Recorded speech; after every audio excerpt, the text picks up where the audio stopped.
Okay, hello everyone. This is Kariman Shuair from the Gerhard Center. Thank you so much for joining us today in the 32nd session of our webinar series, The Aftermath of the COVID-19, the New Social Impact Ecosystem. We've launched this series as a multidisciplinary platform with the aim of discussing non-mainstream ideas and issues in development that we believe are not getting their fair share of discussion in other platforms. Despite their importance, that has been even further exposed with the eruption of the current pandemic. In this series, we talked a lot about development from various perspectives, and today's topic is actually very important and timely in the sense that it complements our conversation about development from a very critical perspective related to the governance and global injustice. More specifically, today we are planning to question and challenge the rules of the global game. International development organizations and other global actors continue to offer promises of a better world, but particularly speaking, the underdeveloped and most of the developing nations saw nothing so far but continuation of poverty, inequality, and conflicts.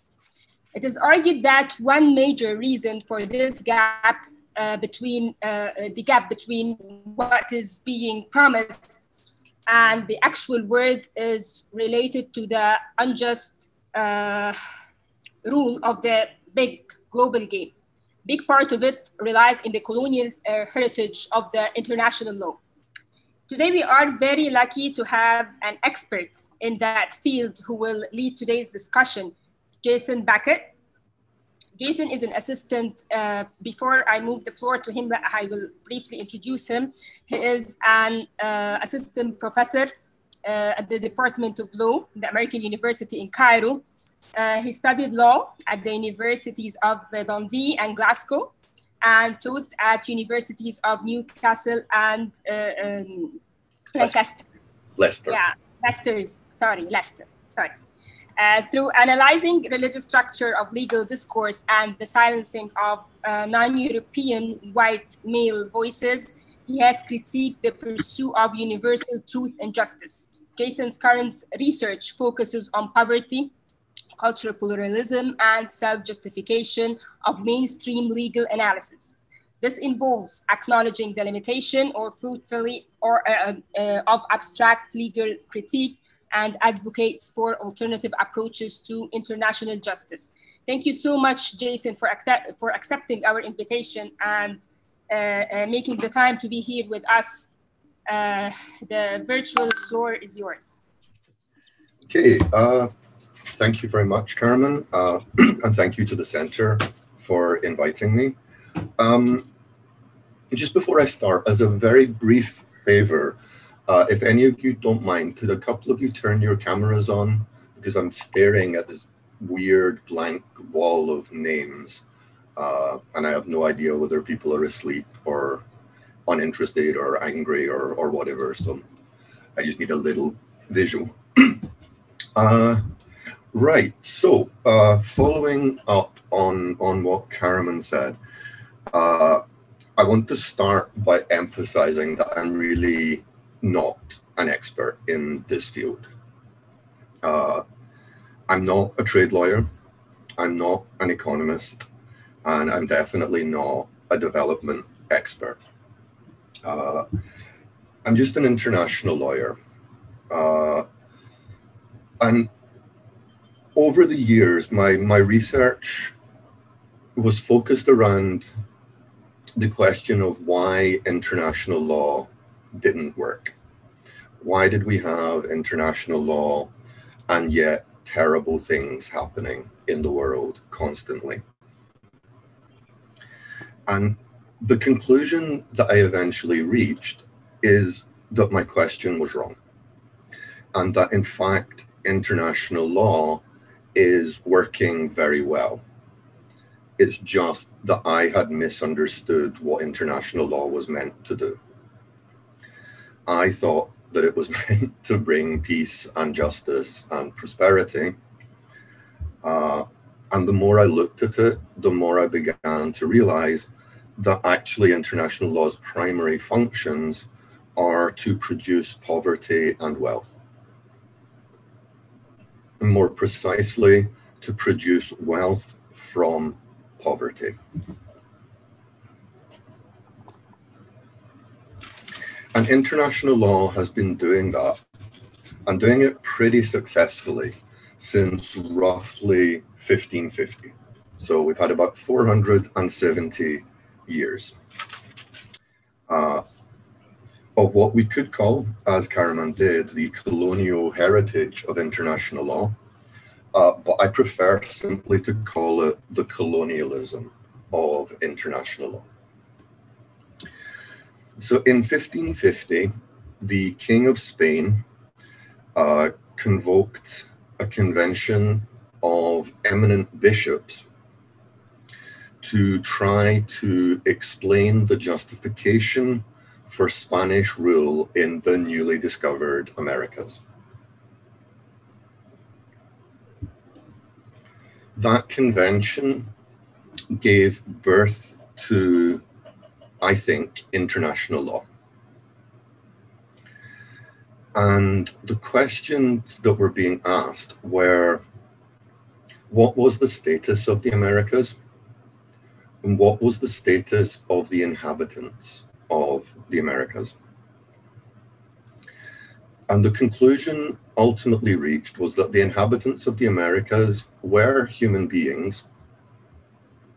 That had been argued for many years that they were not. The conclusion was reached that they were human beings and that they could be brought to the light of salvation by learning the words of Christ. But as they had not yet learned the words of Christ, they were inferior human beings. That meant that the Spanish were free to use the land to proselytize, to spread Christianity, and to take whatever resources they happened to come across home with them as payment for a job well done in trying to save these poor heathens' souls. In the event, they didn't do a lot of soul saving, but they did do a lot of killing and a lot of plundering. For example, by the end of the 18th century, the Spanish and the Portuguese had extracted silver from the Americas that in total value today would account for 165 trillion US dollars. That capital financed both the European Industrial Revolution and the colonial projects beyond the Americas. In Britain's 250-year colonial rule over India, we plundered an estimated 45 trillion US dollars. We then decimated the Chinese economy in the name of free trade by launching the Opium Wars against them. And as a result, by the end of the 19th century, Indian and Chinese share of the global economy fell from 65% to 12%. The European share of the global economy rose from 20% to 60%. And the reason I'm telling you this is I want you to see that poverty and wealth are not natural things. They're actively created by human choice and human policy, and they are actively imposed on other people. Europe consciously and deliberately underdeveloped Asia and Africa. We did that for our own gain, and we built our prosperity off of it. But we've been doing it for so long that it almost comes to feel natural. So a famous Nigerian human rights lawyer, Chidi Odinkalu, wrote in a paper on prioritizing human rights, and he wrote, and I quote, "In Africa, where resources and capacities are more finite than anywhere else in the world." And I can never work out what was going through his head when he wrote those words down.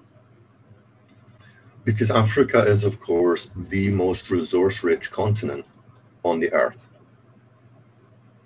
What Africa lacks is not resources, but control over its resources.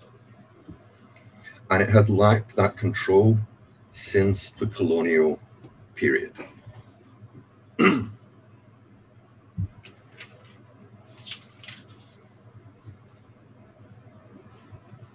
Colonialism was justified in many different ways. But by the 1910s and the 1920s, the dominant discourse to justify colonialism was development. And development as a discourse was precisely designed to remove the possibility of actual development as a reality. This is Timothy Mitchell from his amazing book, Carbon Democracy. The problem of non-European claims to land and resources was solved by the doctrine of separate development. Since the future appeared to belong to the workers, they could not simply be ignored. Instead, their claims were deferred into the future by designating them as populations whose rights were suspended because they were in need of development. The mandate system, which provided the justification for colonialism after the First World War, was to be based on the same principle. And in fact, the language of mandates would be quickly replaced with the doctrines of development. As the practice of development grew under mandate rule, and in the later 20th century, it always carried a racialized structure. Even after the adjective was dropped, the term development would always mean separate development.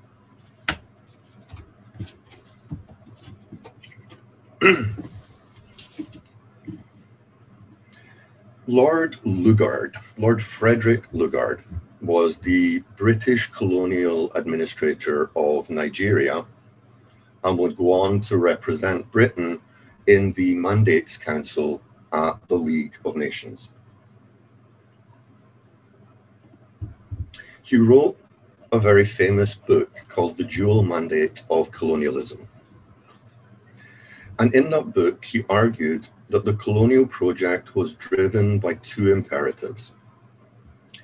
There was a moral duty to civilize and educate the native population, and there was an economic duty to use the colony's surplus resources in order to advance civilization or mankind as a whole. In other words, for Lugard, the colonizing states had a duty which they owed to humanity itself to plunder as much wealth as they could from their colonies and use it to build the civilization of their metropoles.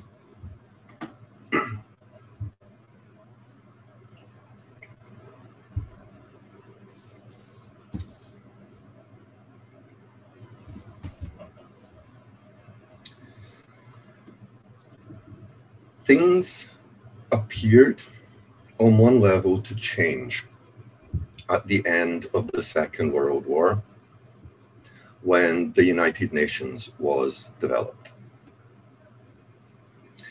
The United Nations purports to be a global organization committed to peace, justice, human rights, and the development of all peoples.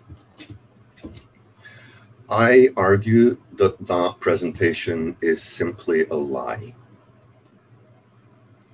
The United Nations was designed as a colonial system. It was designed specifically to manage the combination of the ascending American and Soviet empires with the declining British and French empires. And I don't know if any of you will have ever read it. The United Nations Charter is very long and very, very boring. But it has two entire chapters, 15 and 16, which are dedicated to the rules for running your colonies. It also has a very nice introduction or preamble. We, the people of the United Nations, determined to save future generations from the scourge of war, blah, blah. It's all very poetic and romantic and lovely. It was written by a guy called Jan Smuts. And Jan Smuts, for some reason, is not famous. But he wrote the preamble to the United Nations Charter, and he was the president who introduced apartheid into South African law.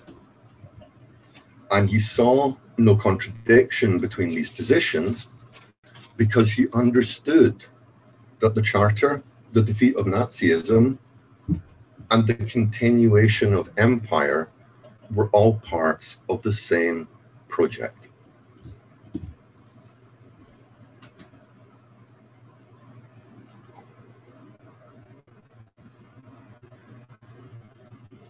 As an aside that I'm not going to develop, in 1948, it's a remarkable year in human history,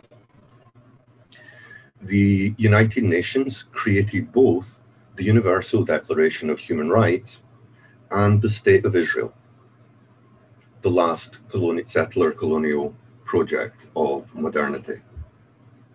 That also turned out to be the year that Smuts introduced apartheid into South African law, having helped with the drafting of the Universal Declaration of Human Rights.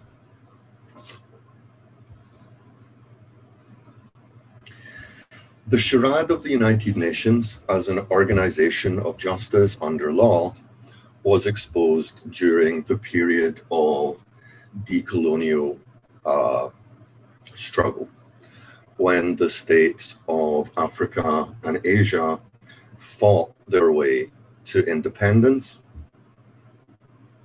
and tried to claim their place amongst the family of nations. 1960 is often regarded as the formal end of the colonial period. It was the year where the United Nations passed Resolution 1514 on the granting of independence to colonized peoples and countries. In 1960, at the end of colonialism, the per capita income in the richest country in the world was 32 times higher than that in the poorest country.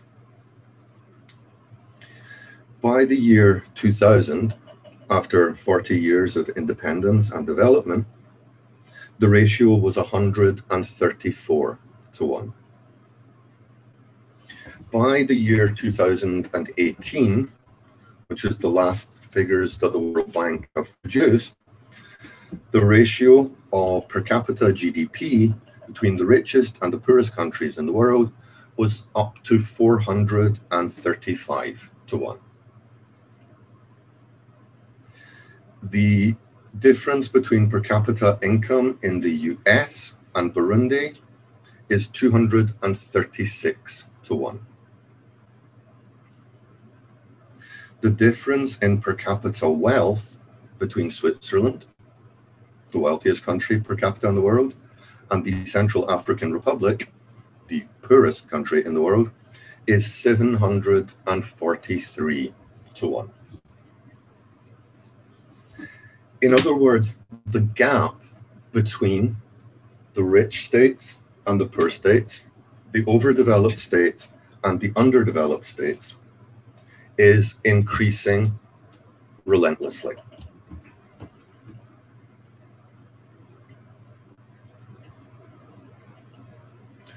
At present, the overdeveloped states, the former colonial states, account for roughly 15% of the world's population and roughly 85% of global consumption.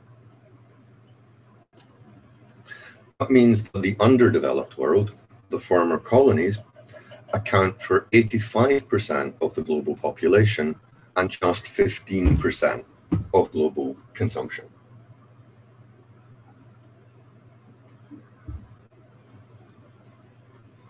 And my query is, how did this happen?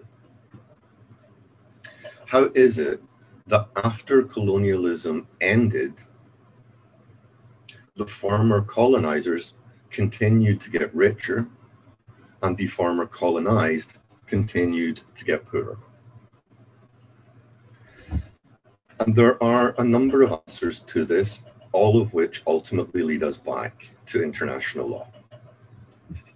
So first, when a country fought its way to freedom, it was not recognized as an independent entity in its own right or on its own terms. Rather, it had to accept three conditions. First, it had to take the form of the European nation state. Second, it had to accept the borders that had been drawn by its colonial masters. And third, it remained bound to the treaties and contracts that were signed by its colonial masters. That meant that for most newly independent states, before they even gained independence, they lost control of their country's natural resources because the colonizers had sold those as long-term or indefinite concessions to corporations, perhaps unsurprisingly based in the states of their colonial masters.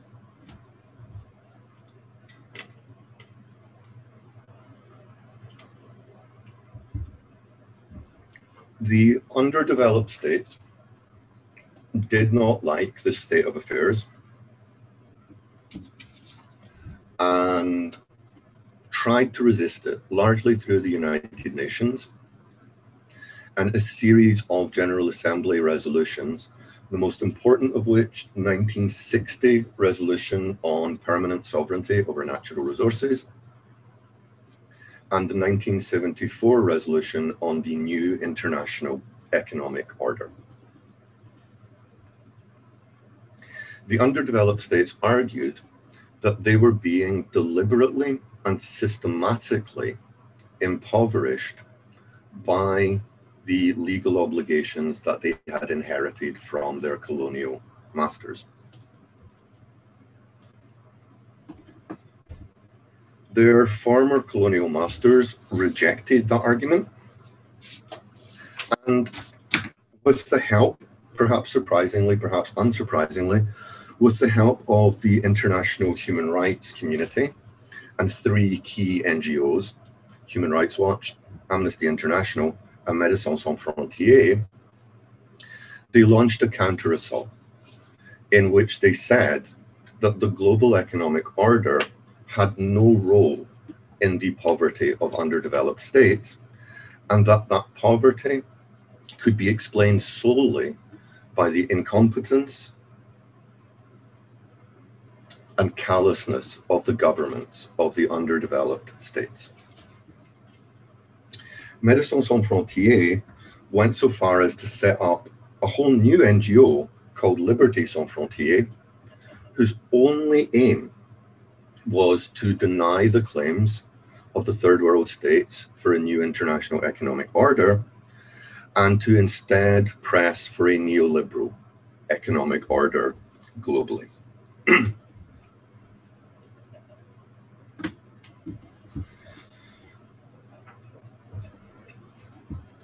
from the 1950s onwards, there was a brief period in which some, actually many, of the underdeveloped states began development processes. And they did this initially by borrowing from the World Bank and the IMF, and by mimicking the economic policies of their former colonizers.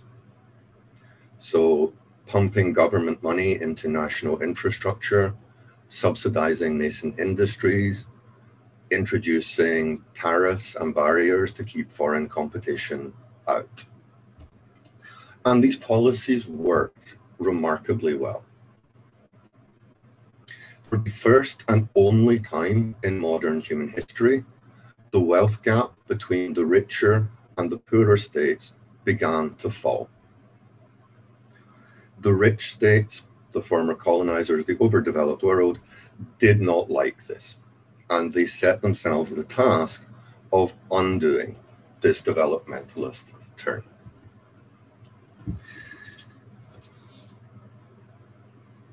Initially, this was done through violence.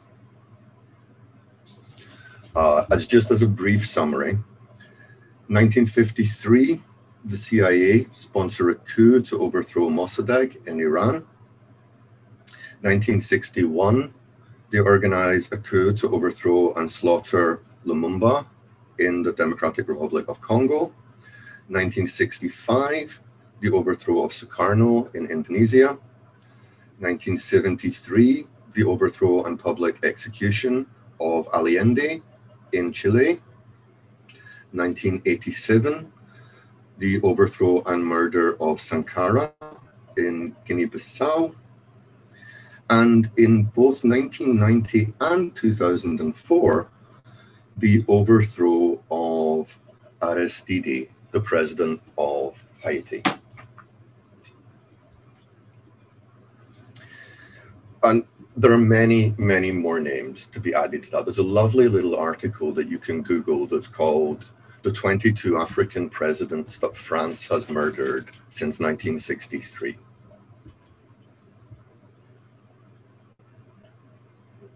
But the moral of the story is very simple. Any formerly colonized state with a progressive government that was intent on using the resources of that state to improve the lives of its people would be subject to a coup to overthrow that progressive government and to replace them with a reactionary government. And still, the formerly colonized persisted. But because they were bound by the old treaties, they continued to have to finance their development through borrowing. In 1973, the OPEC countries arranged an oil embargo that was initially or officially intended to pressure the United States of America, to pressure Israel to withdraw from the land occupied in the 1967 war. That was not successful. Israel, as you've probably noticed, did not withdraw from the land occupied in the 1967 war. But what the OPEC oil embargo did do is to generate a huge increase in oil prices and a huge surplus of petrodollars in the original OPEC states. And those states had no idea what to do with this sudden influx of money, so they invested it in Wall Street. And the Wall Street banks reinvested it into third world developing countries. In 1979, we had the Iranian Revolution, which saw the Straits of Hormuz temporarily closed and created another huge spike in global oil prices. As a result of that spike, the underdeveloped countries had to borrow yet more money in order to continue their development project and pay for the fuel that they needed.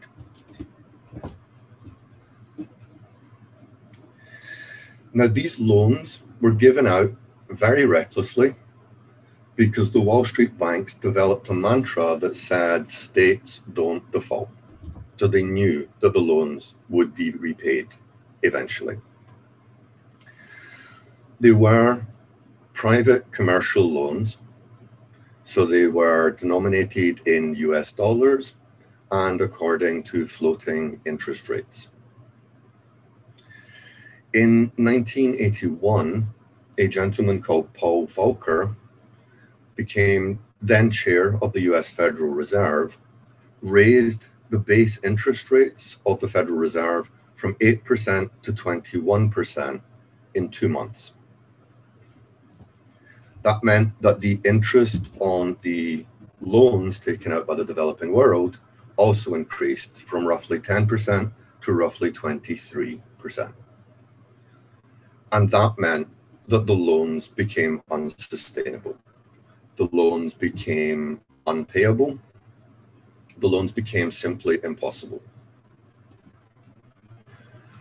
The leaders of the underdeveloped states attempted to renegotiate the loans with their creditors, relying essentially on a moral argument. You didn't expect to be repaid at 23%. We can't afford to repay at 23%, so let's compromise and repay at 12%. The banks said no, and the developing states said, well, in that case, we're probably going to have to default on the loans. The Wall Street banks were not keen on the idea of the developing states defaulting on their loans. And so they did what they would do periodically ever since. They went to the White House and said, look, guys, can you please make them not default on these loans? And the White House were very, very happy to do that. No one, to my knowledge, knows the details of the conversations that happened, but my guess would be it was something like this. Dear President of a developing country, I heard you want to default on your loans. Yes, I do. My country can't afford those loans. If you try to default on the loans, we will have you overthrown and killed and replaced by someone who won't default on the loans.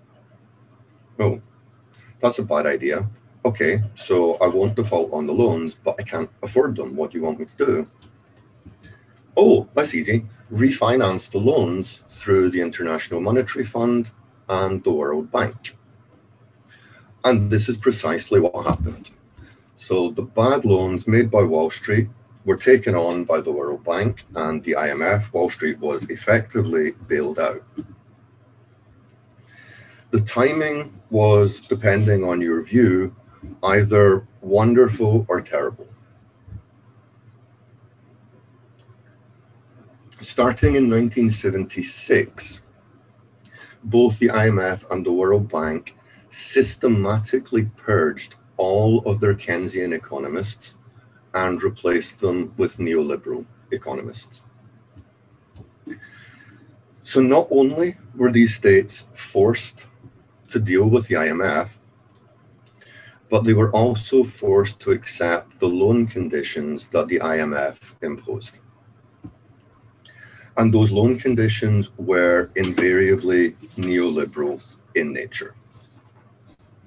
As a rough summary, remove import tariffs, remove government subsidies for firms or sectors of the economy, privatize government enterprises, deregulate the economy, allow transnational corporations unfettered access to the country, allow transnational corporations to expatriate their profits, allow free and fair competition, adopt a policy of fiscal austerity, control inflation through monetary policy, reduce corporate taxation, reduce social spending, reduce or remove minimum wage and working regulations, focus on the export market, concentrate on unprocessed, low value added exports, and direct the national budget towards debt servicing and repayment.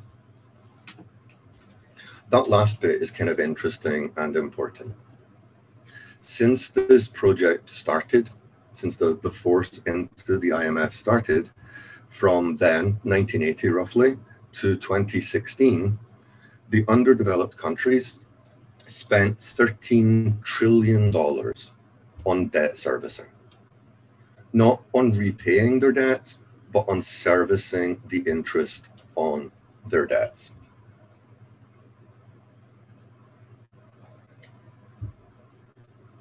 And every single one of them ended up in more debt at the end of that process than they were in at the start of that process.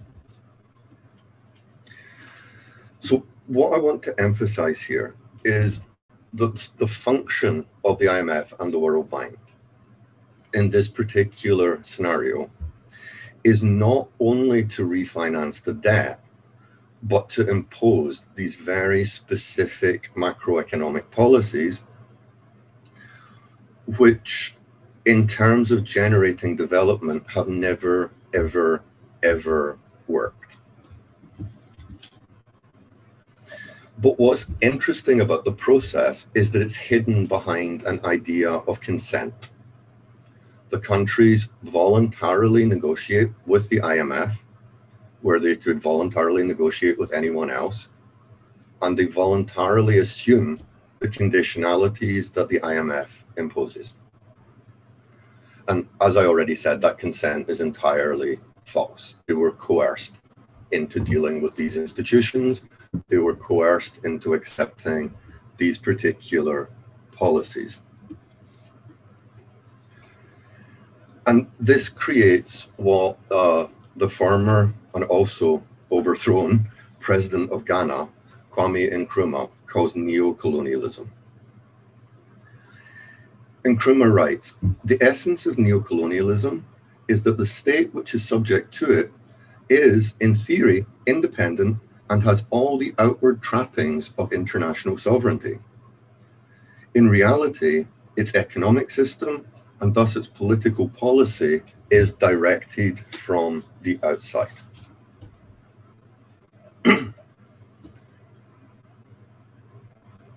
As Volcker put it, when the IMF negotiates with a poor state, the state gets in line and may be forced to do things which are politically unacceptable. So what we see here is the beginning of a form of governance by remote control.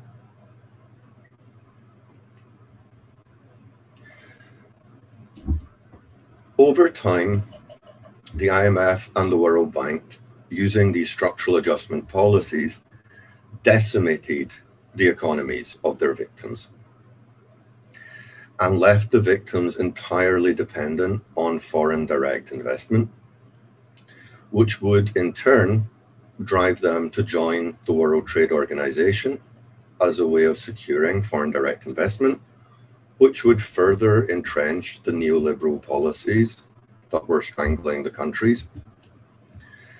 And finally, we have an institution called International Investment Arbitration through ICSID, which pursues essentially the same policies.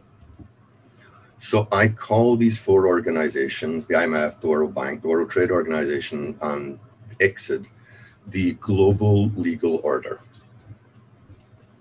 And the argument that I would have made if I hadn't spent so long rambling is that that global legal order is the true governance of the world. That these institutions have coercive power to impose their will on states who disagree with them, and they use that power to impoverish and immiserate those states. I have a feeling that I have to wrap up very soon, so let me try and find one last quote that I was looking for. Yes. At the end of 2016, the US-based Global Financial Integrity and the Center for Applied Research at the Norwegian School of Economics published some truly paradigm-shifting data. They discovered that developing countries receive a little over $2 trillion a year, including all aid, investment, and income from abroad. They also discovered that the developing countries send out $5 trillion a year in debt repayments and corporate taxation. In other words, every year, the underdeveloped countries pay the developed countries $3 trillion. The underdeveloped countries continue to subsidize and develop the overdeveloped countries. On top of all this, there is a yawning gap between what economists call the real value of the labor and goods that poor countries sell and the prices actually paid for them. This is called unequal exchange. An unequal exchange costs the developing countries another $2.66 trillion per year. So every year, the underdeveloped countries, the countries where development just stubbornly will not happen for some reason, send the overdeveloped countries $5.5 trillion. So very simply, the reason that development cannot happen is because the former colonizers are still plundering the lifeblood of their former colonies. I think I should stop. Thank you. Thank you so much, Jason, for this insightful argument. It's an eye-opener to lots of issues that we usually overlook. Before we go to the audience, and please feel free to raise your hand or share any question you want through the chat box. Let me ask you something. Okay, well, it's true now that COVID crisis and other global crises that came in tandem with the pandemic revealed how unjust the current arrangement is. But at the same time, the socio-economic repercussions of these crises is actually throwing the underdeveloped and developing world in the arms of the global legal order, as you name them. It's simply, I don't want to be pessimistic, but I feel like there is no way out. Yes, we are demanding the distributed crumbs, but for survival. Yeah, so this is a problem. Sorry.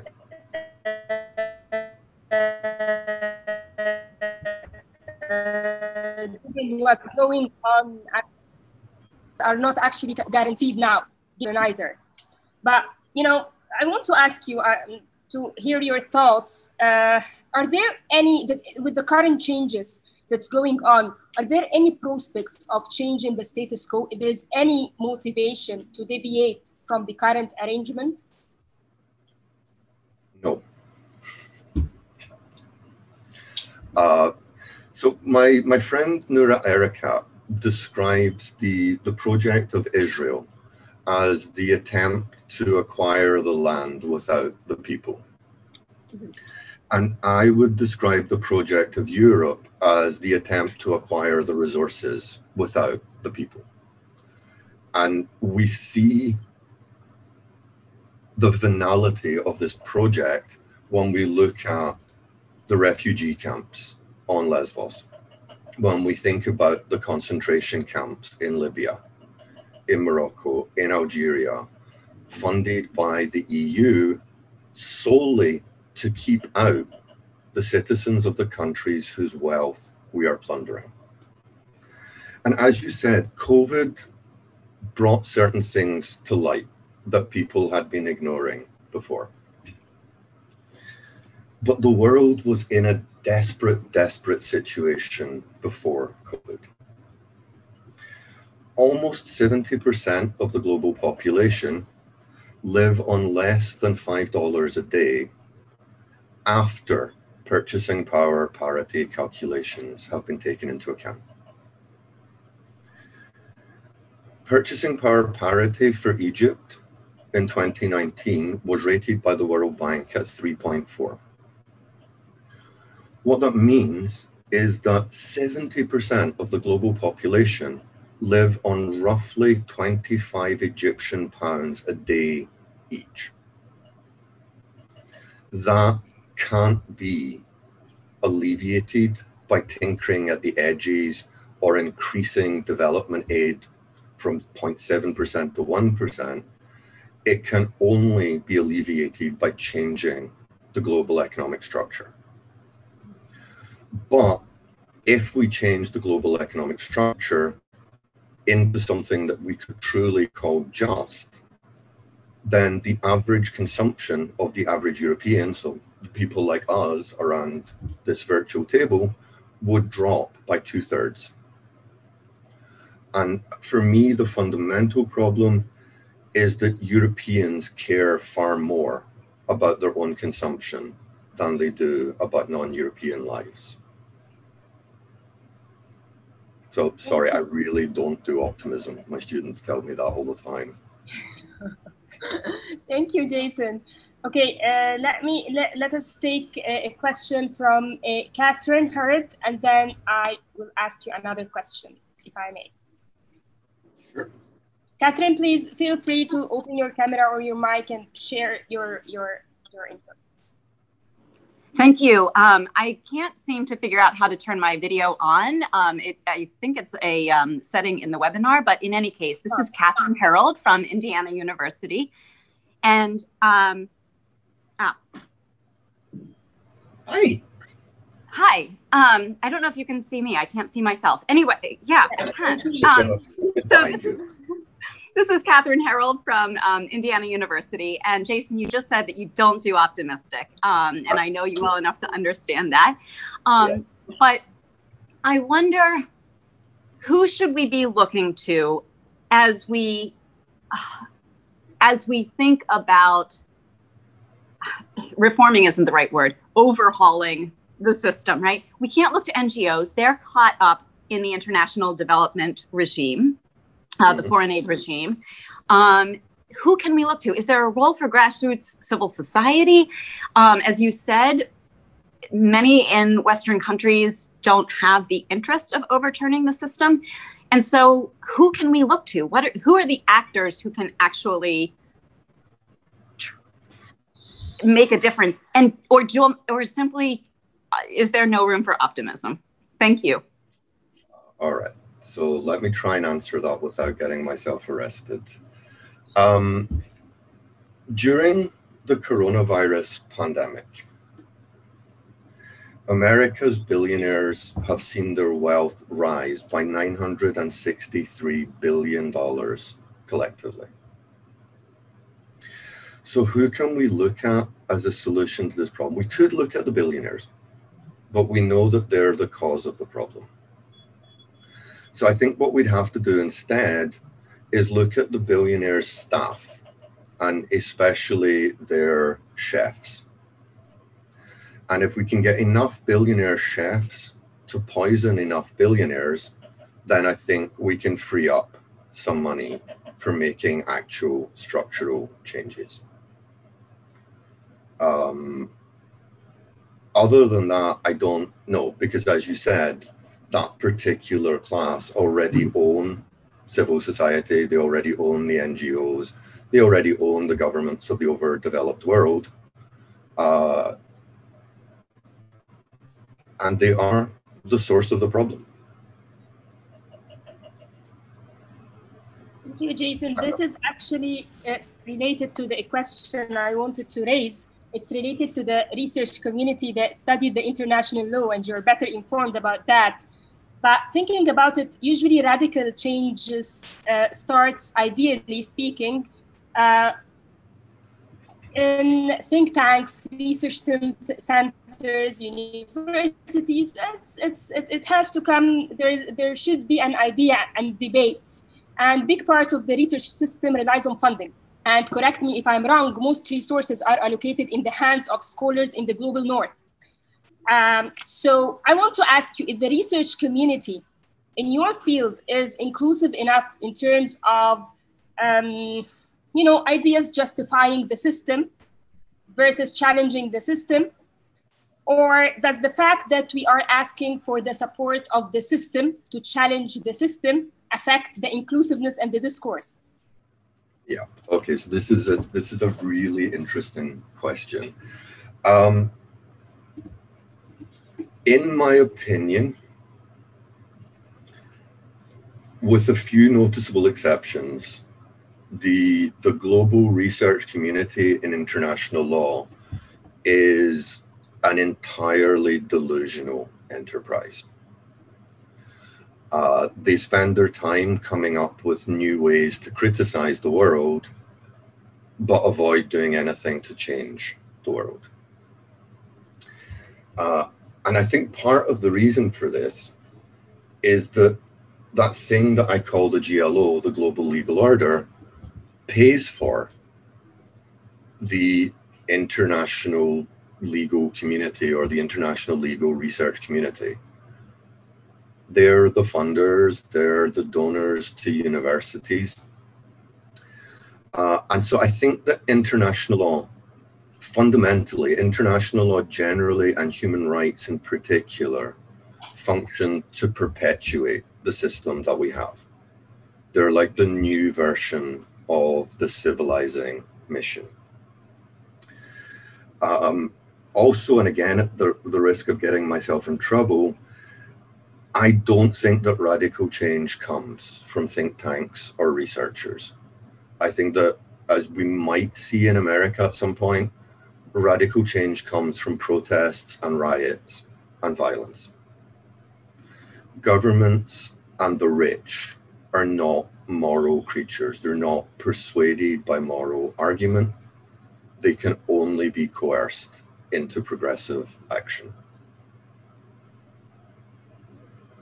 Thank you, Jason. We have Farah Ghazal. You have a question? Hi. Hi, everyone. Hi, Jason. I tried putting my question on the chat box, but it didn't show up for everybody. So the question is, I would have liked it if you could have expanded on the part about the GLO or the global legal order. So how does it manifest? Or who are the actors that you describe or you count as the global legal order? If you could just expand a little on that, that would be great. Thank you. All right. So the GLO is sort of a part of this thing that we call international economic law. And international economic law, like all international law, is radically determinate. You can make it say anything. The WTO, according to its own charter, is committed to social justice. But within international economic law, there are those four institutions that I spoke about earlier: the World Bank, the IMF, the WTO, and the arbitral system. And what those institutions have in common is the ability to enforce their judgments, to enforce their demands. And that's almost unique in international law. The second issue is that all four institutions are under the sway of that particular neoliberal ideology that we used to call the Washington Consensus. So the actors within that system, the technocrats making decisions, the arbiters, the economists, all share this neoliberal ideology, which means that the demands that they make kind of dovetail together into a perfect system. And the problem is that what that system is doing is imposing economic policies that lead to poverty. And because it's impoverishing governments, it's impoverishing citizens, and those citizens become discontented, but the government has no money to buy off their discontent and therefore governs in an oppressive way that international law then classifies as human rights abuses. So the specific people in the system, I don't have names, but like the Director General of the WTO, our old friend Jeffrey Sachs, very influential in more in the civil society side of justifying non-development. But yeah, so it's just the, you know, it's the everyday people that work for the World Bank, that work for the International Monetary Fund, that work for the WTO, that engage in investment arbitration. But the key things, again, to emphasize aren't people, they're ideologies and authority. There's no other organization in what we loosely call international law that has coercive authority, but these four do. There's no other institution in what we call international law that is ideologically homogeneous, but these four are. So they operate as a very discrete, quiet unit under the sort of spectacular failure of international law to keep on moving resources from the poor to the rich, from the poor to the rich. Sorry, I can't really expand any more than that off the top of my head. Thank you, Jason. We have a question or a comment from Dr. Ali, and then we will take Zaina Amin. Okay, I just want to comment about something which has nothing to do with trade. It's about the looting of cultural or heritage artifacts. Mm-hmm. When I talk about Egypt, for example, we talk about Rosetta Stone. I mean, for all practical purposes, it was stolen by the French, and then Nelson had a fight with them in Abu Qir, and then he took it and then back to the British Museum. And even current days, when you look at how you justify, I mean, it's my material, and I'll have to justify how it was stolen. Mm-hmm. Burden of the proof should be on the other guy, not on me. You see what I'm saying? I mean, if it's not documented, the burden of proof should be on him. It's amazing how things are. And this is not just an Egyptian case. I mean, we look at Nigeria, for example, lugard. Every time he was in a conquest in the north, I mean, lots of cultural things were, cultural heritage artifacts were pillaged. And you could tell where they ended up. I mean, this has lots of tremendous value for countries. I mean, you cannot just do this. And again, the law there, international law, is tilted. I mean, I'll have to prove that they stole it from me. It's amazing. Yep. And you have to, worse than that, you have to prove that they stole it from you according to the law at the time, which was a law that was largely designed to allow colonial pillaging and plunder. But yes, the British Museum is an abomination. And I think where this does fit back into this debate is that one of the arguments that gets deployed against repatriation is that developing countries don't have the resources to adequately preserve their own cultural heritage, and therefore, for the good of civilization or mankind as a whole, this heritage should be kept in the overdeveloped countries where it will be properly looked after and appreciated. It's absolutely disgusting. I don't have a better word for that unless I'm allowed to swear on a webinar. Thank you, Jason. We will take a final contribution from Zaina Amin. Yes, hi, Kariman. Hi, everyone. Hi, Professor. Hi, how are you? Thank you so much for this. And just, oh, sorry. Hi. I just wanted to, yeah, it's been a while. So I just wanted to ask, I know you well enough not to expect an optimistic answer to this, but I was wondering if there are any, I would say like day-to-day acts of resistance, or what can we do like in the global South on a day-to-day basis to resist this global legal order, if there is anything, and like how if there are little changes or big changes, if it's more in, you know, the way we speak or write or talk, or is it in the way we think, or if there are even like more material changes that we can enact to resist. Wow. I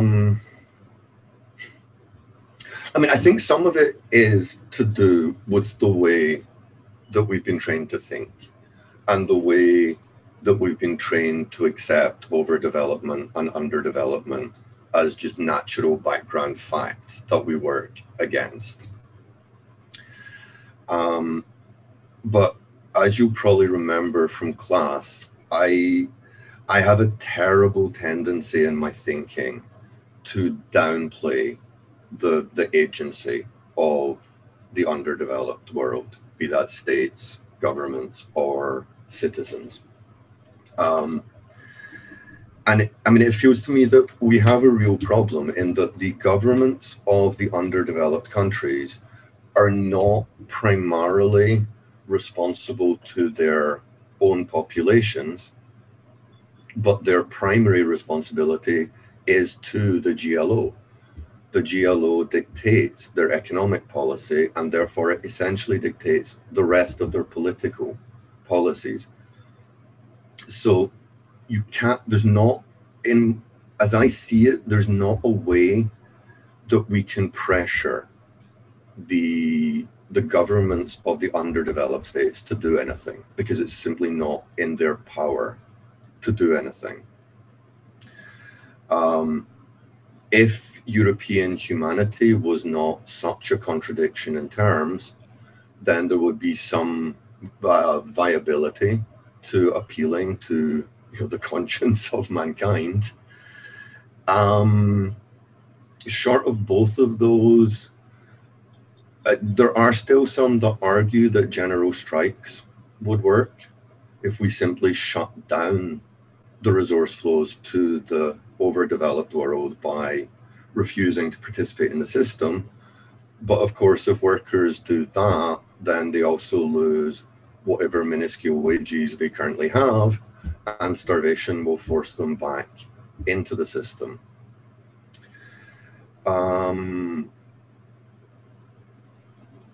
So yeah, I mean, I don't know what people in either the overdeveloped or the underdeveloped world can do.